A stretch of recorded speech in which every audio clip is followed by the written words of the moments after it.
Hindi ko gusto. Ang matinis na sigaw ng isang bata ay bumasag sa nakakabinging katahimikan ng mansyon. Sinundan iyon ng kalansing ng kutsarang bumagsak sa mamahaling sahig na gawa sa marmol. Leo! Isang matigas na boses ng babae ang pumunit sa hangin. Nakatayo sa gilid ng malawak na pinto ng komedor. Napapikit si Maya. Naramdaman niya ang panginginig ng kanyang mga kamay habang mahigpit na hawak ang laylayan ng kanyang bagong uniforme. Ito ang unang gabi niya. Unang oras niya bilang kasambahay sa mansyon ng mga De Villa. At isang digmaan na kaagad ang sumalubong sa kanya. Dahan-dahan niyang iminulat ang kanyang mga mata. Mula sa kanyang kinatatayuan, tanaw niya ang mahabang mesa na puno ng mga pagkain na marahil ay katumbas na ng isang buwan niyang sahod. Ngunit walang sino man ang kumakain.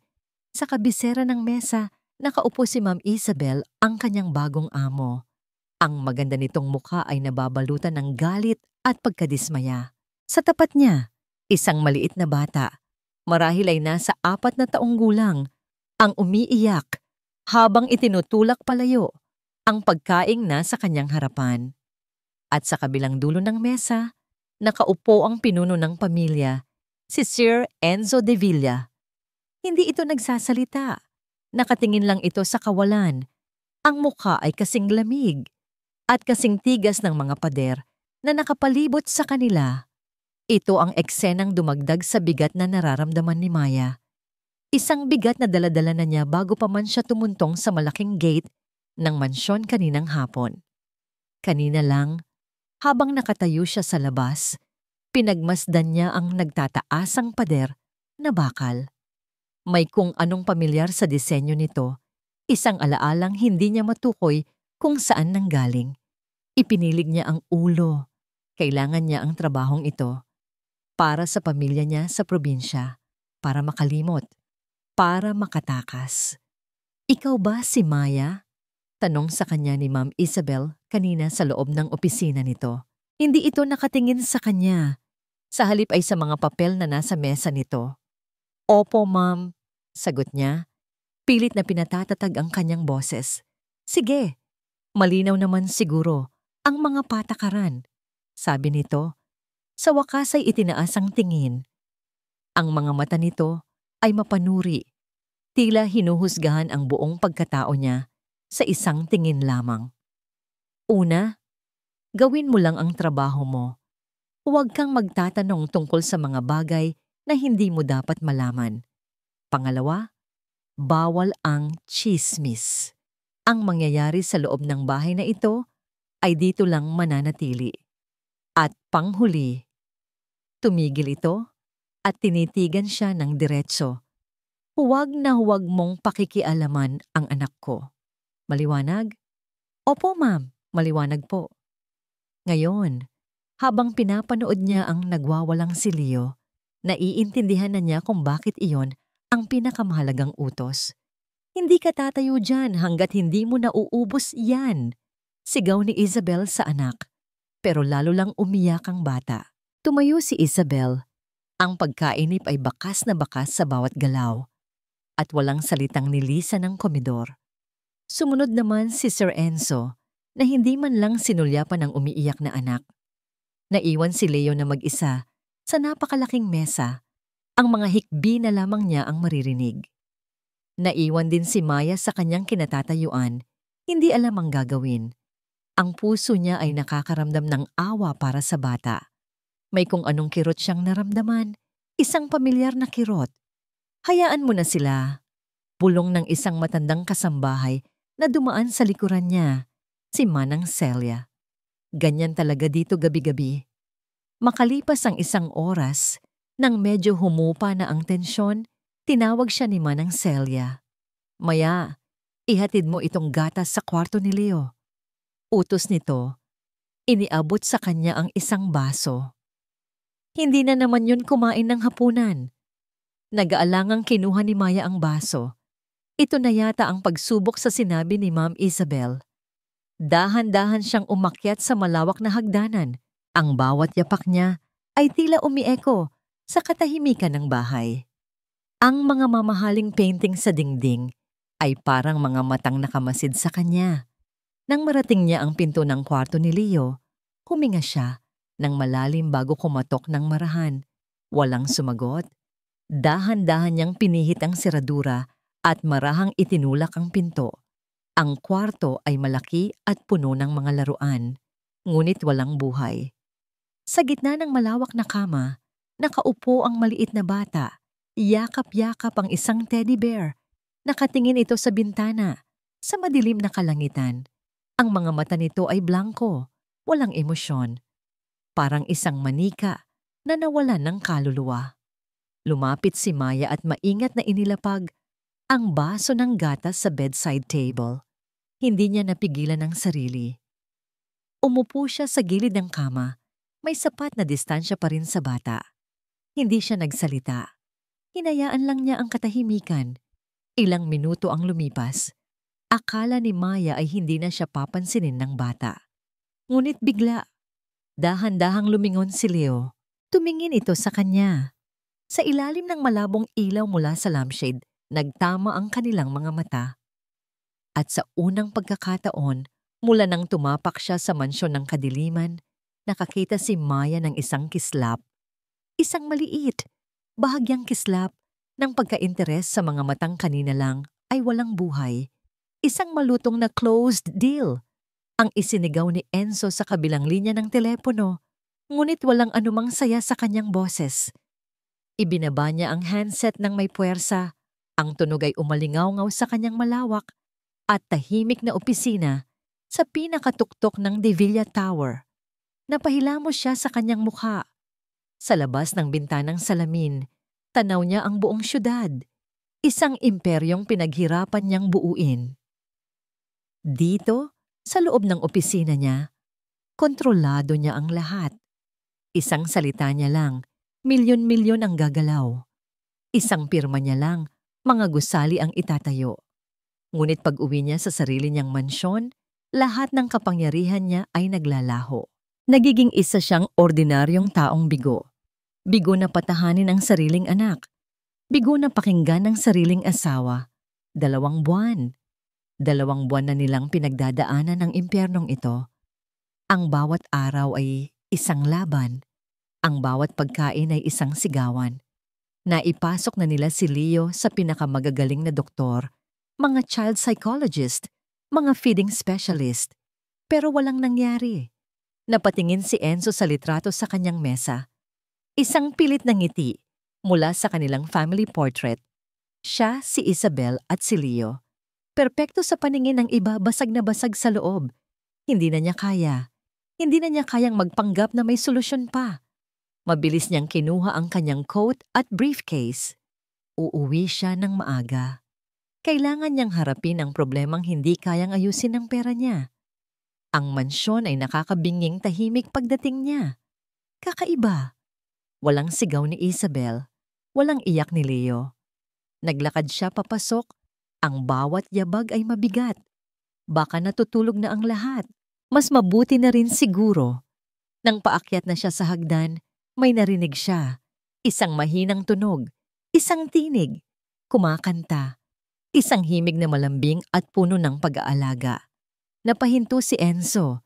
Sinundan niya ang tunog na para bang isang hipnotismo. Dinala siya nito sa pasilyo patungo sa kwarto ni Leo. Habang papalapit, lalong lumilinaw ang kanta. Pamilyar. Sobrang pamilyar ng kantang yon. Naramdaman ni Enzo ang panlalamig ng kanyang mga kamay. Dahan-dahan siyang sumilip sa bahagyang nakabukas na pinto. At doon, ang mundo niya ay tumigil sa pag-ikot. Nakaupo sa sahig ang bagong kasambahay, si Maya. Nakatalikod ito sa kanya. Sa harapan nito, sa isang maliit na upuan, ay si Leo. Ang anak niyang 2 buwan nang hindi maayos na kumakain. Ang anak niyang laging nagwawala. Ngunit ngayon, si Leo ay kalmado. Nakatingin ito kay Maya. Ang mga mata ay nakatutok sa bawat galaw ng dalaga. Hawak ni Maya ang isang kutsara. Dahan-dahan niya itong itinaas, patungo sa bibig ni Leo.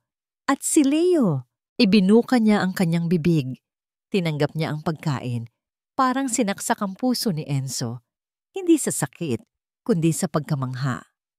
Ang eksenang yon, ang simpleng eksenang yon, ay isang milagrong hindi nagawa ng pinakamahuhusay na eksperto. Ngunit hindi iyon ang tuluyang yumanig sa kanyang kaluluwa. Ito ay ang himig na kinakanta ni Maya. Pipikit na mga mata, sa piling mo'y mahihimlay. Ang kantang iyon, ang mga salitang iyon. Biglang nag-iba ang paligid ni Enzo. Ang malamig na pasilyo ay naging isang maaraw na parke. Ang amoy ng air freshener ay napalitan ng amoy ng damo at lupa. Nakita niya ang isang babaeng nakangiti sa kanya. Ang buhok ay nililipad ng hangin. Si Lia. Ang una at nag-iisa niyang pag-ibig. Iyon ang kanta ni Lia. Ang kantang lagi nitong kinakanta sa kanya kapag malungkot siya. Bumalik siya sa realidad nang marinig niyang naubos na ang laman ng mangkok.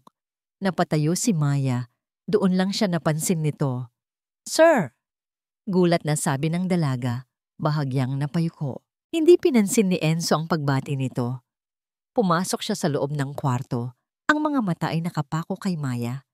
Ang kanyang boses ay garalgal ng magsalita. "Saan mo natutunan ang kantang yan?" Nakita niya ang pagkalito sa mukha ni Maya. Isang inosenteng pagkalito. Ngumiti ito ng bahagya. Isang ngiting nagpaalala na naman sa kanya kay Lia. "Sa ate ko po, sir." Sagot nito. Paborito niya po yung ikanta sa akin noong bata pa kami. Parang binuhusan ng nagyayelong tubig si Enzo. Napako siya sa kanyang kinatatayuan. Tinitigan niya si Maya. Pero hindi na ang dalaga ang nakikita niya. Nakikita niya ang isang multo. Isang multo ng nakaraang pilit na niyang tinatakasan. Isang bagong umaga ang sumikat. Ngunit para kay Isabel, ang liwanag nito ay hindi kayang pawiin ang dilim na namumuo sa kanyang puso.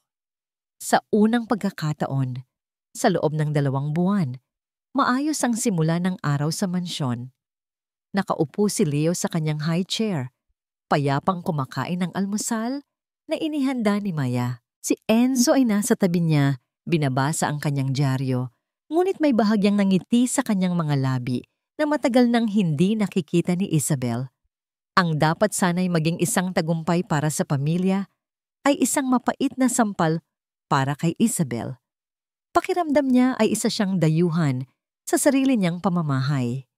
Ang babaeng ito, ang simpleng kasambahay na ito, ay nagtagumpay kung saan siya nabigo. "Ako na ang magpapakain sa kanya," sabi ni Isabel. Pilit na pinatatamis ang kanyang boses habang inaagaw ang mangkok at kutsara mula kay Maya. "Trabaho ko ito bilang ina." Ngunit nang isubo na niya ang kutsara kay Leo, umiling ang bata at itinulak ang kanyang kamay. Ang mga mata nito ay hinanap si Maya. Mayayantang unggol ng bata. "Isabel, hayaan mo na si Maya," kalmadong sabi ni Enzo. Hindi man lang inaalis ang tingin sa dyaryo. "She knows what she's doing." Ang mga salitang iyon sa iyon ay parang mga punyal na tumusok sa dibdib ni Isabel. Hayaan mo na si Maya. Para bang sinabi na rin ni Enzo na wala kang silbi. Napakuyom siya ng kamao sa ilalim ng mesa. Isang mapanganib na apoy ang nagsimulang mag-alab sa loob niya. Kinahapunan, mula sa bintana ng kanyang silid, natanaw niya ang isang eksenang lalong nagsindi sa apoy na yon. Sa hardin, naglalaro sina Leo at Maya. Nagtatawanan. Ilang saglit pa, lumabas si Enzo. Imbes na dumiretso sa loob ng bahay, lumapit ito sa kanila. Naupo ito sa damuhan at nakipaglaro sa anak. Nakita ni Isabel ang ngiti sa mukha ng kanyang asawa. Isang niyang ngiti na totoo. Isang niyang ngiti na hindi para sa kanya. Isang ngiti na matagal na niyang hindi nakikita. Tinitigan niya si Maya. Ang paraan ng pagtawa nito, ang paraan ng paggalaw. May kung anong pamilyar dito. Isang anino mula sa nakaraan na pilit niyang winawaksi. Hindi na niya natiis. Kailangan niyang ipaalala sa babaeng ito kung saan ito lulugar. Maya, malamig niyang tawag sa intercom. "Sa opisina ko. Ngayon din." Pagpasok ni Maya, nakatayo si Isabel malapit sa bintana, nakatalikod. Magaling ang ginagawa mo kay Leo. Panimula ni Isabel, hindi pa rin lumilingon. Masyadong magaling. Humarap siya at ang kanyang mga mata ay parang nagbabaga. Gusto ko lang ipaalala sa'yo ang mga patakaran dito. Nandito ka para magtrabaho, hindi para maging bida. Tandaan mo kung sino ka lang dito, isa kang katulong. Oo po, ma'am. Nanginginig na sagot ni Maya. Mabuti kung nagkakaintindihan tayo, sabi ni Isabel, may ngiting hindi abot sa kanyang mga mata. At dahil mukhang marami kang libreng oras, may ipapagawa ako sa'yo. Linisin mo ang lumang bodega sa likod bahay. Gusto ko, bago maghapunan, kumikinang yon. Alam ni Isabel na imposible ang pinapagawa niya. Ang bodega ay tambakan ng mga lumang gamit sa loob ng maraming taon. Ito ay isang parusa. Makalipas ang ilang oras, dahil sa pagkainip, sinadya niyang puntahan ang bodega para tingnan kung sumusuko na ba si Maya.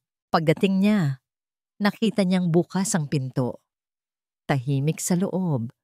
Dahan-dahan siyang pumasok. Maalikabok pa rin, ngunit nakita niya ang mga kahon na maayos ng naisantabi. At sa gitna ng lahat, nakita niya si Maya. Nakatayo ito, nakatalikod sa kanya. May hawak itong isang bagay, isang lumang picture frame. Dahan-dahang humakbang si Isabel palapit. Ang mga yapak ay halos walang tunog. Anong ginagawa mo? Tanong niya. Ang boses ay kasing lamig ng yelo. Nagulat si Maya at napaharap ito. Sa pagharap niya, nakita ni Isabel kung ano ang hawak nito. Isang lumang litrato. Isang litrato ni Enzo. Mas bata pa, nakangiti. Katabi ang isang babaeng kamukhang-kamukha ni Maya. Ang litrato ni Enzo at ni Lia. Ang apoy sa puso ni Isabel ay biglang naging isang naglalagablab na impyerno. Nagtama ang kanilang mga mata. Ang pagkabigla sa mukha ni Maya ay sinalubong ng nanlilisik na tingin ni Isabel. Wala yan. Mga lumang basura lang. Mabilis na sabi ni Isabel. Ang boses ay may bahid ng pagbabanta. Kinuha nito ang litrato mula sa kamay ni Maya at walang ingat na inihagis pabalik sa kahon. Tapusin mo na ang paglilinis dito. At isa pa, huwag kang humahawak ng mga bagay na hindi sayo. Pagkasabi niyon, tumalikod na si Isabel at mabilis na lumabas ng bodega. Iniwan si Mayang nakatayo roon. Ang puso ay kumakarera na parang kabayong nagwawala. Si Sir Enzo at si Ate Lia. Paulit-ulit na umikot ang mga salitang iyon sa kanyang isip habang nanginginig siyang nagpatuloy sa pag-ayos ng mga gamit. Ang lalaking amo niya, ang malamig at misteryosong CEO, ay ang dating kasintahan ng kanyang yumaong kapatid. Ang mundo ay biglang naging napakaliit. Nang gabing iyon, hindi siya mapakali sa kanyang maliit na silid. Inilabas niya mula sa luma niyang wallet ang nag-iisang kupas na litrato ni Lia. Ang nakangiting mukha ng ate niya ang tumingin pabalik sa kanya.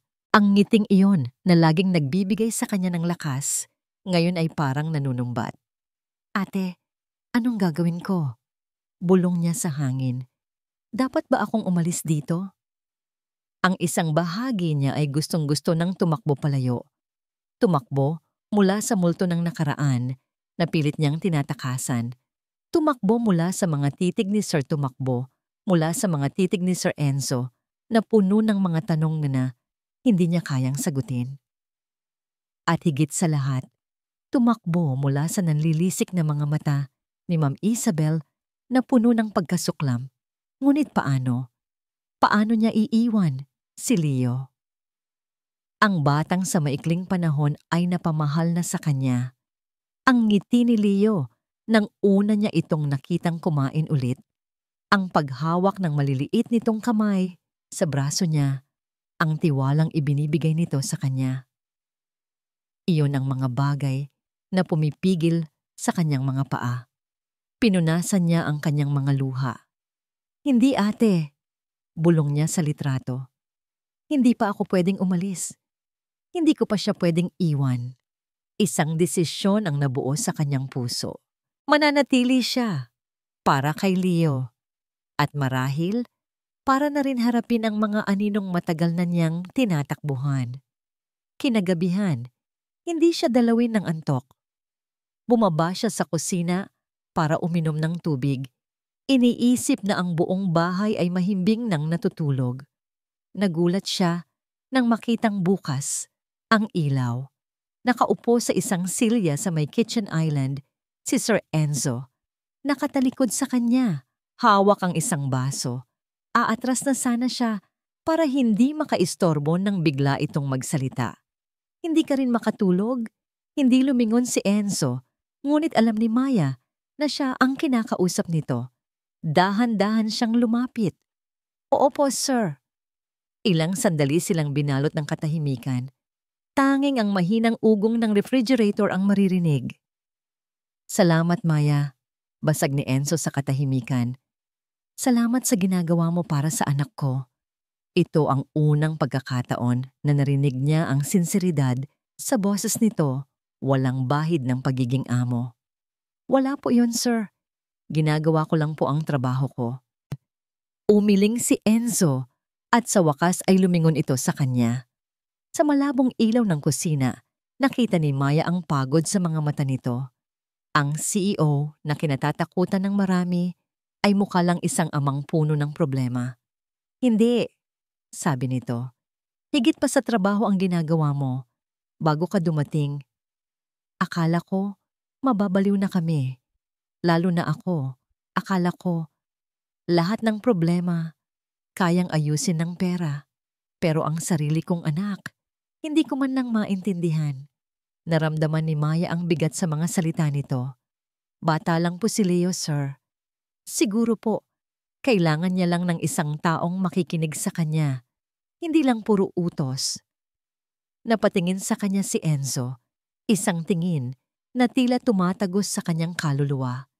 Isang maliit na ngiti ang sumilay sa mga labi nito. You really have a way with him. Kinabukasan, ang maliit na koneksyong nabuo sa kusina ay tila nagbunga. Habang naglalaro sila ni Leo sa hardin, lumabas si Enzo. Imbes na pumasok sa loob, lumapit ito sa kanila. Anong laro yan? Tanong nito. Tagwan po, sir. Nakangiting sagot ni Maya. Pero si Leo po laging nahahanap ako. Tumawa ng mahina si Enzo. Naupo ito sa damuhan sa tabi nila. Sa unang pagkakataon, nakita ni Maya na tinanggal nito ang kanyang mamahaling coat at niluwagan ang kanyang necktie. Nakipaglaro ito sa anak. Ang tawa ni Leo ay umaling-aungaw sa buong hardin. Isang tunog na matagal nang nawala sa mansyon. Para silang isang tunay na pamilya. Isang masayang pamilya. Ang eksenang yon ay nagdulot ng kakaibang init sa puso ni Maya. Isang init na mapanganib, pero hindi niya mapigilan. Mula sa bintana ng kanyang silid, nasaksihan ni Isabel ang lahat. Ang bawat halakhak ni Leo ay isang patalim sa kanyang dibdib. Ang bawat ngiti ni Enzo para kay Maya ay isang lason. Ang babaeng yon ay hindi lang simpleng kasambahay. Isa siyang banta. Isang multo ng nakaraan na bumalik para sirain ang lahat ng pinaghirapan niya. Kinuha ni Isabel ang kanyang cellphone.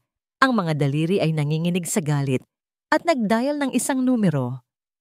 Kailangan ko ng impormasyon, sabi niya sa kabilang linya. Lahat. Tungkol sa bago naming katulong. Sa hardin, pagkatapos ng kanilang laro, habang pinapanood nilang papalubog ang araw, biglang nagsalita si Enzo. Ang mga mata ay nakatitig kay Maya. May naalala ako sa'yo, sabi nito. Ang boses ay mahina at puno ng emosyon. Natigilan si Maya. Naramdaman niya ang biglaang pagbilis ng tibok ng kanyang puso. Ang paraan ng pagtitig ni Enzo ay malalim, puno ng lungkot at isang bagay na hindi niya maintindihan. Para kang isang awit, patuloy ni Enzo, na matagal ko nang hindi naririnig, pero hindi ko kailanman malilimutan. Ang hangin sa loob ng maliit at halos walang taong coffee shop ay amoy artificial na vanilla. Umupo si Isabel sa pinakasulok na mesa, malayo sa bintana, malayo sa mga mata ng kahit sinong posibleng makakilala sa kanya. Halos hindi niya ginalaw ang kanyang mamahaling kape. Ang kanyang buong atensyon ay nasa lalaking kaharap niya, isang private investigator na may manipis na bigote at mga matang tila nakita na ang lahat. "Ito na po, ma'am," sabi ng investigador. Inilapag sa ibabaw ng mesa ang isang kulay brown na envelope. Walang emosyon, walang tanong. Ito ang gusto ni Isabel, isang taong ginagawa lang ang trabaho. Inabot niya ang sobre, ang kanyang mga daliring nakasuot ng mamahaling singsing ay bahagyang nanginginig. Inilagay niya ito sa loob ng kanyang Hermes bag. "Thank you. Ideposito ko na lang ang natitirang bayad." Tumayo siya at walang lingon-likod na lumabas ng coffee shop. Sa loob ng kanyang sasakyan, isinandal niya ang ulo sa leather na upuan. Isang malalim na hininga. Pakiramdam niya ay sasabog ang kanyang dibdib sa kaba. Para siyang hahatulan, dahan-dahan niyang kinuha ang sobre mula sa bag. Ang kanyang mga kamay ay nanginginig habang pinupunit niya ito. Ang unang papel na kanyang nakita ay isang kopya ng birth certificate. Binasa niya ang pangalan, Maya Cruz, at sa ibaba, ang pangalan ng mga magulang. Pagkatapos, ang pangalan ng kapatid, Leah Cruz. Isang matalim na hangin ang tila dumaan sa kanyang baga. Tama siya. Ang hinala niya, ang takot na gumigising sa kanya sa gabi, ay totoo. Ngunit ang sumunod na papel, ang tuluyang bumasag sa kanyang puso. Isang lumang litrato, medyo kupas na. Dalawang magkapatid na babae, magkayakap sa ilalim ng isang puno ng mangga. Ang isa ay si Leah, ang babaeng kinamumuhian niya ng higit sa lahat. At ang mas bata, ang nakangiting dalagita sa tabi nito, ay walang iba, kundi si Maya. Biglang bumalik ang lahat. Isang alaala. Isang hapon sa University Fair. Nakatayo siya sa malayo, pinapanood sina Enzo at Leah na masayang naglalakad, magkahawak kamay. Nakita niya ang paraan ng pagtingin ni Enzo kay Leah, isang pagtinging puno ng pagsamba, isang tinging kailanman ay hindi ibinigay sa kanya. Naramdaman niya ang pait, ang inggit, ang pakiramdam ng pagiging pangalawa, ng pagiging anino lamang. Napakuyom ang kamao ni Isabel. Ang litrato ay nagusot sa kanyang kamay. Ang mukha ni Maya sa litrato, ang inosenteng namarang ngiti nito, ay ang mukha ni Maya sa litrato, ang inosenteng nabuang ngiti nito, ay para sa kanya ngayong isang maskara ng panloloko. Hindi ito nagkataon lang. Imposible. Ito ay isang plano, isang masalimuot na paghihiganti. Pinadala ng pamilya ni Leah ang kapatid nito para bawiin ang dapat sana ay sa kanila. Bawiin si Enzo, sirain ang buhay na maingat niyang binuo mula sa mga abo ng nakaraan. Napahampas si Isabel sa manibela. "Mga demonyo!" Sigaw niya sa loob ng tahimik na sasakyan. Ang kanyang hininga ay mabilis at mababaw. Ang kanyang puso ay tumitibok ng sobrang tulin, puno ang galit at takot. Tiningnan niya ulit ang litrato. "Tingnan mo ang ngiti mo." Naisip niya habang nakatitig sa mukha ni Maya. "Akala mo maloloko mo ako? Akala mo makukuha mo ang lahat ng sasakin?" Ang takot na nararamdaman niya ay hindi lang basta takot na mawala si Enzo. Ito ay takot na bumalik sa dati.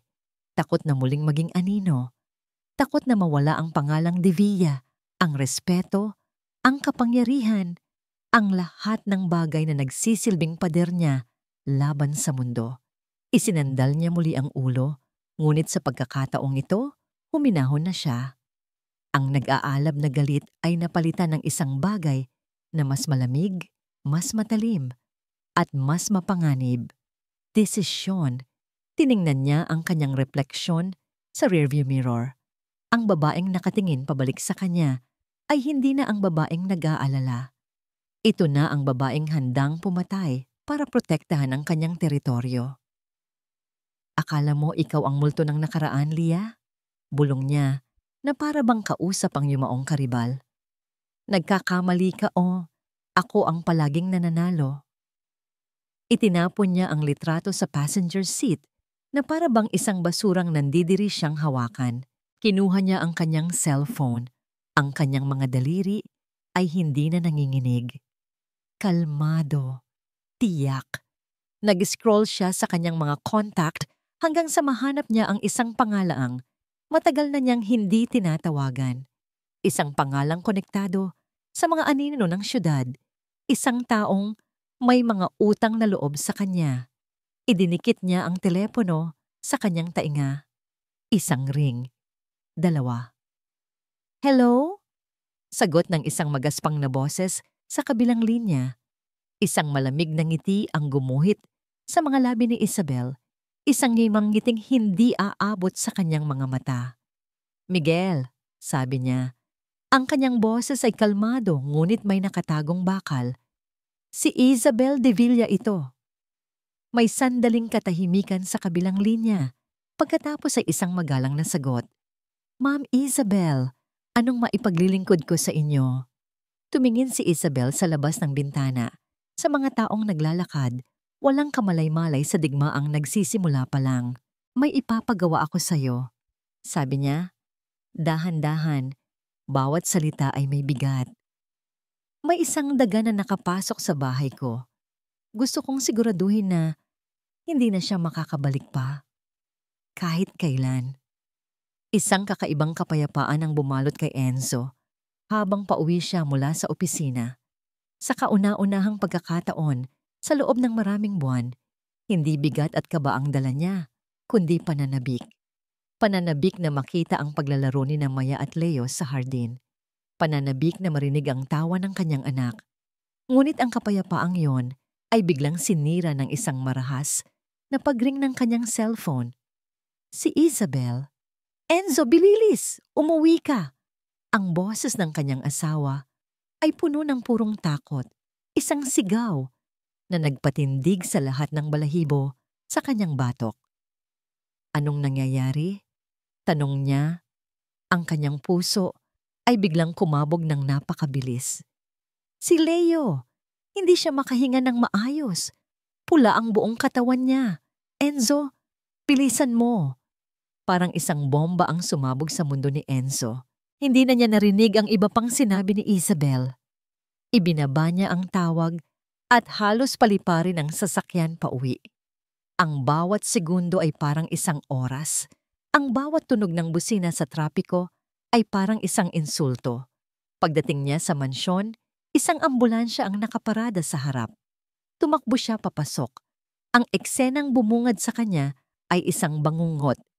Si Leo ay karga ng isang paramedic. Ang maliit na katawan ay puno ng mapupulang pantal. Hirap itong huminga. Si Isabel ay umiiyak sa isang tabi, nanginginig. At sa gitna ng lahat, nakatayo si Maya. Ang mukha ay putlang-putla sa takot at pagkalito. Anong nangyari? Sigaw ni Enzo. Yung pinakain niya. Humahagulgol na sagot ni Isabel. Itinuturo si Maya. Yung merienda. Pagkatapos niyang kumain, bigla na lang siyang nagkaganyan. Tumingin si Enzo kay Maya.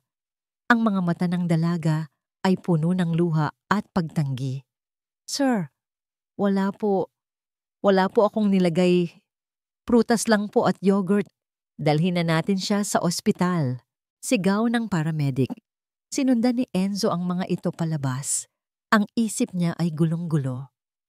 Habang isinasakay si Leo sa ambulansya, bumalik siya sa loob. Kailangan niyang maintindihan. Isabel, anong kinain niya? Iyon! Yung ginawa niya! Sabi ni Isabel, itinuturo ang isang maliit na mangkok sa mesa. Pagkatapos, nakita ko to sa basurahan malapit sa pwesto niya. Lumapit si Isabel sa basurahan at may kinuha. Isang maliit, bukas na pakete ng kung anong pulbos. Walang tatak. Hinarap ni Enzo si Maya na ngayon ay umiiyak na rin. Maya, ano to? Tanong niya. Ang boses ay mababa at puno ng tensyon. Hindi ko po alam, sir. Hindi po sa akin yan. Maniwala po kayo. Pagmamakaawa ni Maya. Sinungaling, sigaw ni Isabel. Bakit mo to gagawin sa anak ko? Anong kasalanan namin sa'yo? Si Enzo ay napagitna sa kanila. Ang isip niya ay nag-uumpugan. Ang isang bahagi niya ay nakikita ang sinseridad at takot sa mga mata ni Maya. Hindi niya ito kayang gawin. Nakita niya kung paano nito alagaan si Leo. Ngunit ang isa pang bahagi, ang pagiging ama niya, ay nangingibabaw. Nakikita niya ang imahe ng kanyang anak, nahirap huminga. Ang buhay ng anak niya ang nakataya. Sa ganitong sitwasyon, walang lugar para sa pag-aalinlangan. Huminga siya ng malalim, isang desisyon ang nabuo mula sa takot, hindi sa katwiran. Maya, sabi niya, at ang bigat ng bawat salita ay ramdam na ramdam niya. Sa ngayon, huwag ka munang lalapit kay Leo. Manatili ka lang sa kwarto mo. Nakita niya ang sakit at pagkadismaya sa mga mata ni Maya. Para siyang sinampal. Tumango ito ng marahan. Hindi na nagsalita. At dahan-dahang tumalikod. Ang bawat hakbang ay tila pasan ng buong mundo. Naiwan si Enzo na nakatayo roon. Pakiramdam niya ay isa siyang hukom na nagbigay ng maling hatol. Habang naglalakad si Maya paakyat ng hagdan, hinarang siya ni Isabel. Sigurado si Isabel na wala nang ibang nakakarinig sa kanila. Ito pa lang ang simula. Bulong ni Isabel, ang boses ay puno ng kamandag at tagumpay. Isang maling galaw mo pa. Sisiguraduhin kong hindi lang sa ospital ang bagsak ng mga taong malapit sa'yo. Lumingon ito kay Maya. Isang ngiti ng demonyo ang nasa mga labi. Umalis ka na sa pamamahay ko. Dagdag nito. Bago pa mahuli ang lahat para sa'yo. Ang bawat hakbang ni Maya, paakyat sa hagdanan ay parang isang pag-akyat sa entablado ng kahihiyan. Ang mga salita ni Sir Enzo, huwag ka munang lalapit kay Leo, ay umuulit-ulit sa kanyang isipan na parang sirang plaka. Bawat ulit ay mas masakit kaysa sa nauna.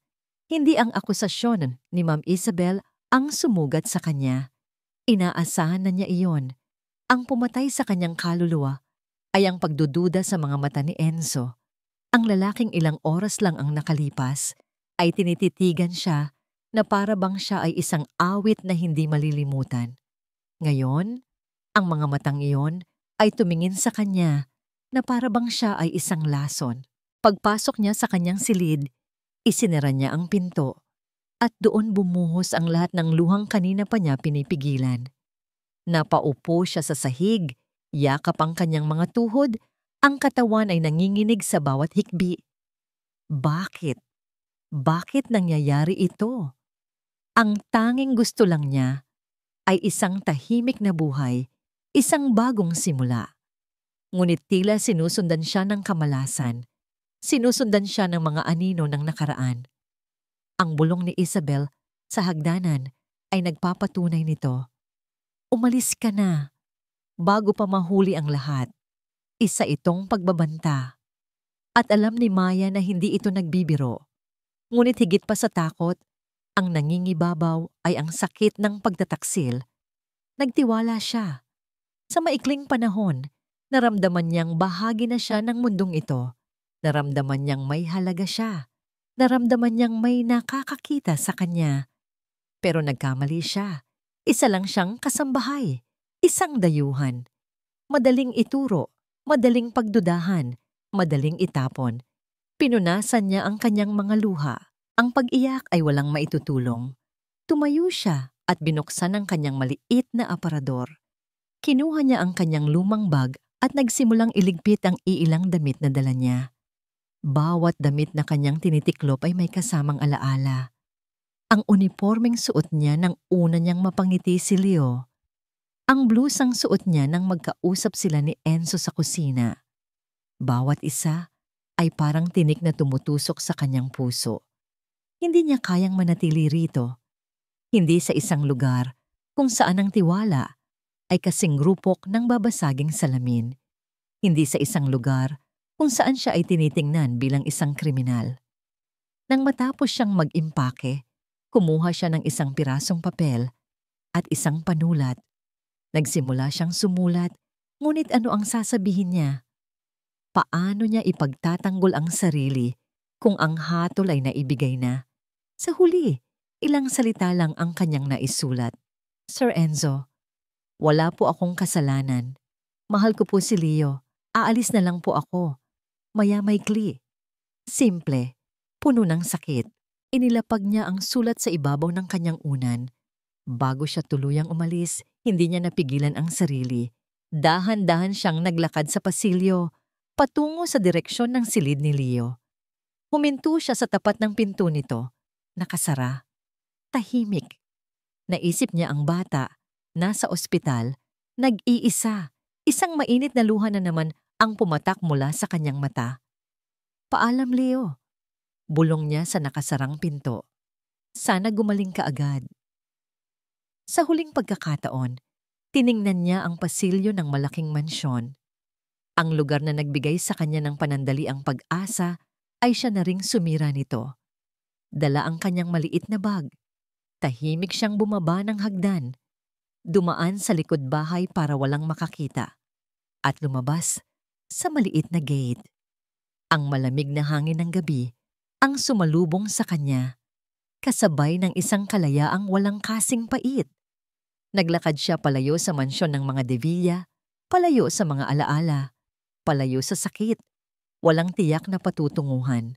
Ang tanging dala niya ay ang kanyang basag na puso at ang bigat ng isang kasalanang hindi niya ginawa. Samantala, sa ospital, hawak-hawak ni Enzo ang kanyang cellphone. Kausap niya ang isang doktor mula sa laboratorio kung saan niya ipinadala ang misteryosong pulbos para sa isang rush toxicology test. Mr. De Villa, sabi ng doktor sa kabilang linya, nakuha na namin ang resulta. Ano ang sabi? Tanong ni Enzo. Ang boses ay kinakabahan. It's harmless, sir. Based on our analysis, it's nothing more than simple rice flour. Hindi po ito ang sanhi ng allergic reaction ng anak ninyo. Nabitawan ni Enzo ang cellphone. Ang tunog ng pagbagsak nito sa sahig ay halos hindi niya narinig. Napaupo siya sa isang upuan sa pasilyo, nakatingin sa kawalan. Rice flour, isang bagay na hindi nakakalason, isang bagay na ginamit para palabasin ang isang kasinungalingan. Nagkamali siya. Nagkamali siya ng sobra.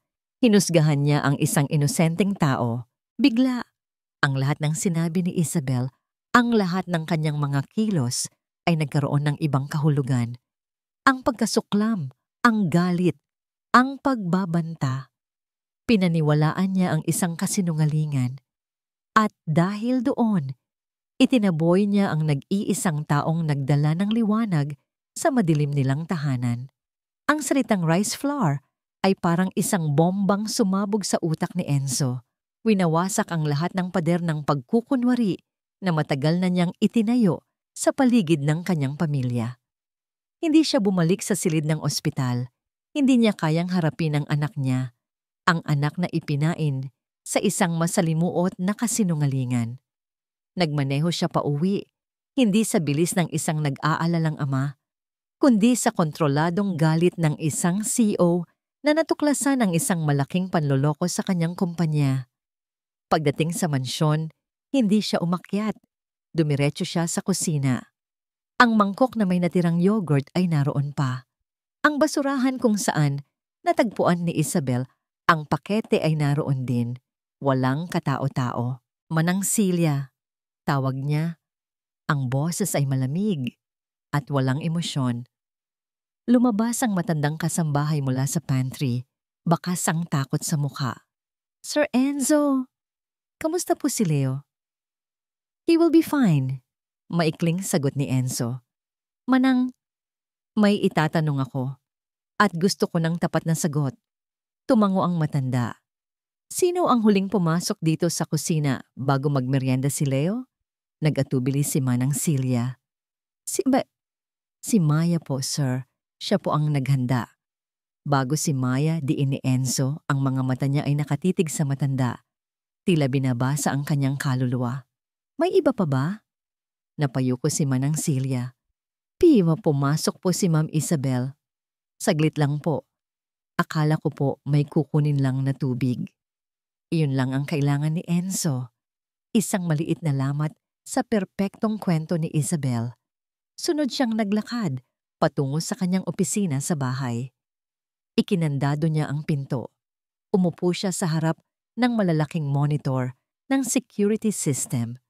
Ang kanyang mga daliri ay mabilis na nag-type sa keyboard. Hinanap niya ang footage mula sa camera sa kusina. Ilang oras ang nakalipas. Fast forward, rewind, play. Doon, sa itim at puting screen, napanood niya ang buong katotohanan. Pumasok si Isabel sa kusina. Lumingon-lingon, tinitiyak na walang nakakakita. May kinuha ito mula sa bulsa, isang maliit na pakete. Itinapon niya ito sa basurahan.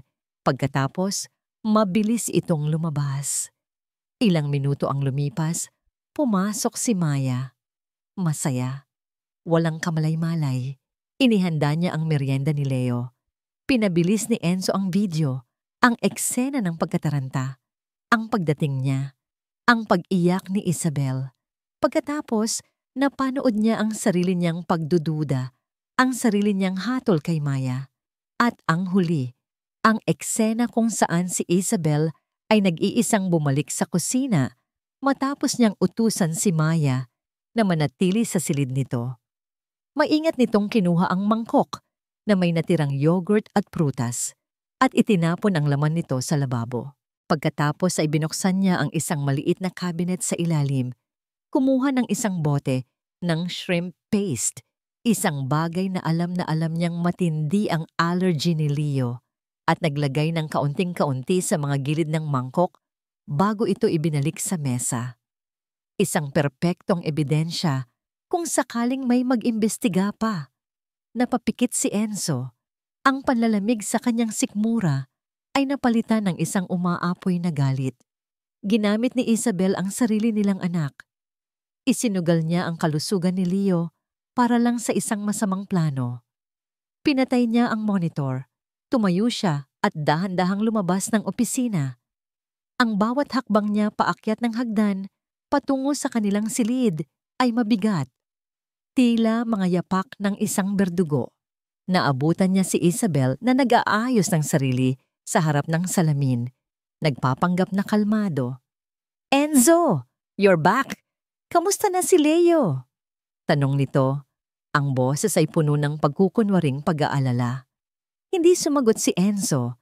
Isinara niya ang pinto sa kanilang likuran. Ang tunog ng pag-lock nito ay umalingaw-ngaw sa silid. Anong problema? Tanong ni Isabel. Bahagyang natigilan sa kilos niya. Gusto kong malaman ng totoo, Isabel. Sabi ni Enzo. Ang boses ay sobrang kalmado. Isang katahimikang mas nakakatakot kaysa sa anumang sigaw. Bakit mo ginawa yon? Anong ibig mong sabihin? Wala akong maintindihan. Huwag ka nang magpanggap, sabi ni Enzo. Humakbang palapit. Ang pulbos, ang allergy, ang lahat ng yon. Alam ko na. Nakita ko sa camera. Ang kulay sa mukha ni Isabel ay biglang nawala. Hindi totoo yan. Bakit mo siya galit na galit? Patuloy ni Enzo, ang boses ay nagsisimula na nang tumaas. Anong ginawa sa'yo ni Maya? Dahil ba nagtagumpay siya kung saan ka nabigo?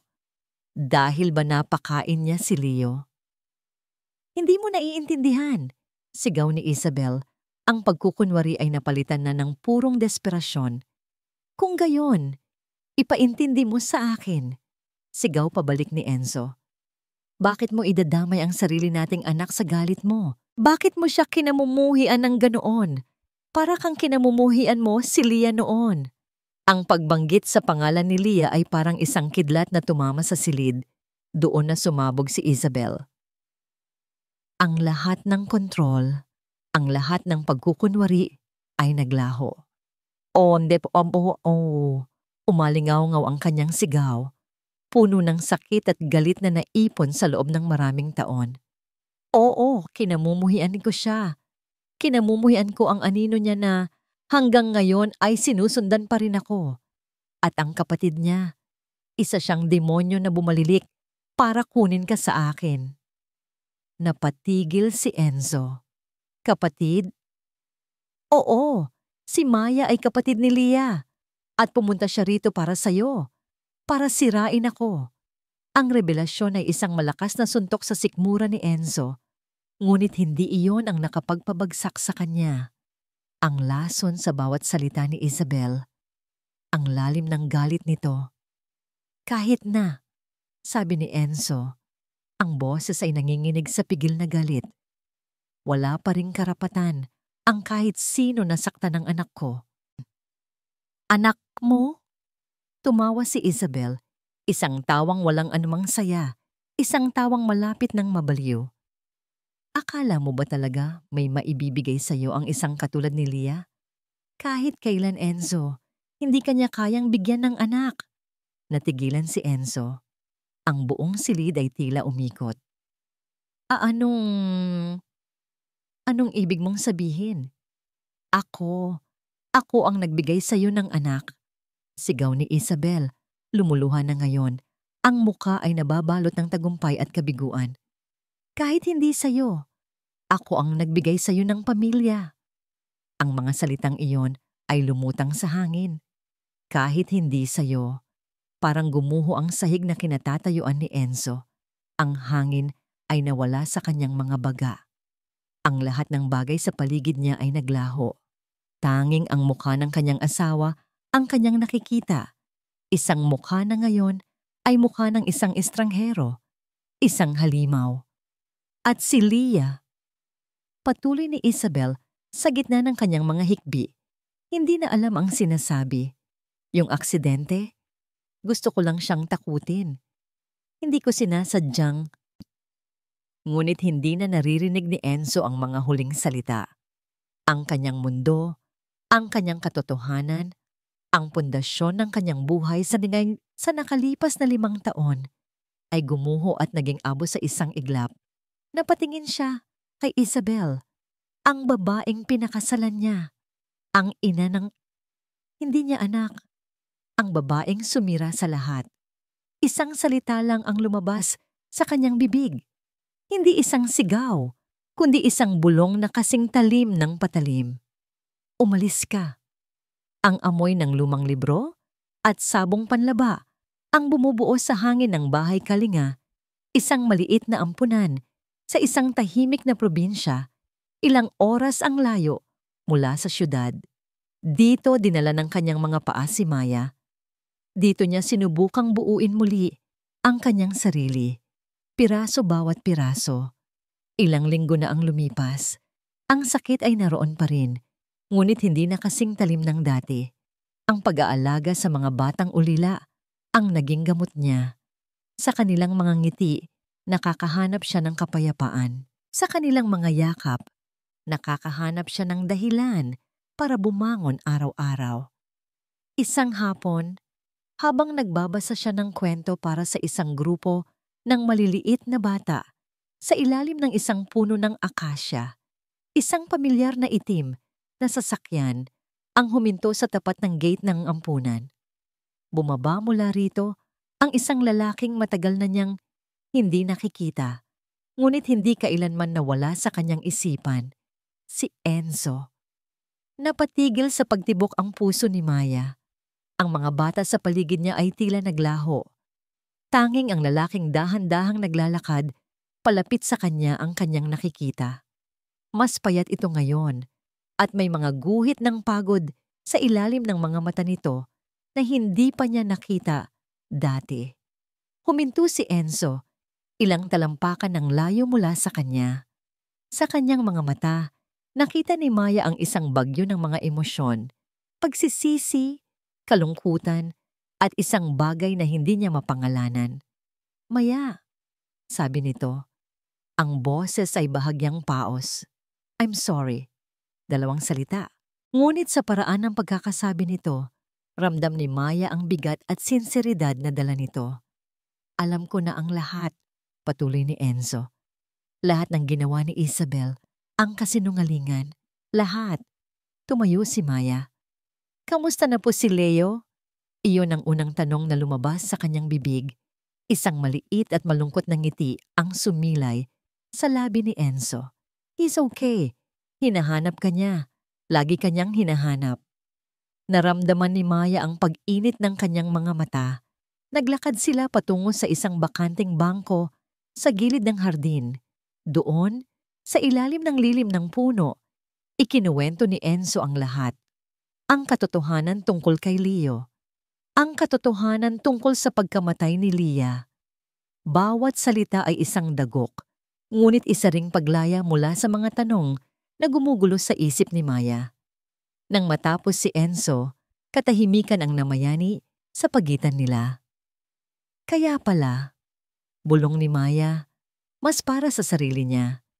Lagi kong sinisisi ang sarili ko sa nangyari kay ate. Kung hindi ko lang siya niyayang lumabas ng araw na yon. Hindi mo kasalanan, Maya, sabi ni Enzo. Ang boses ay malumanay. Walang may kasalanan sa atin, maliban sa mga taong piniling manloko. Sa unang pagkakataon, naramdaman ni Maya na gumaan ang pasan na matagal na niyang dala-dala. Ang pagpapatawad ay nagsimulang umusbong sa kanyang puso, hindi lang para kay Isabel, kundi para na rin sa kanyang sarili. Nasaan na po siya? Tanong ni Maya. Umalis na siya. Nagpunta sa ibang bansa. Sagot ni Enzo. Si Leo. Naiwan sa akin. Tumingin ito kay Maya.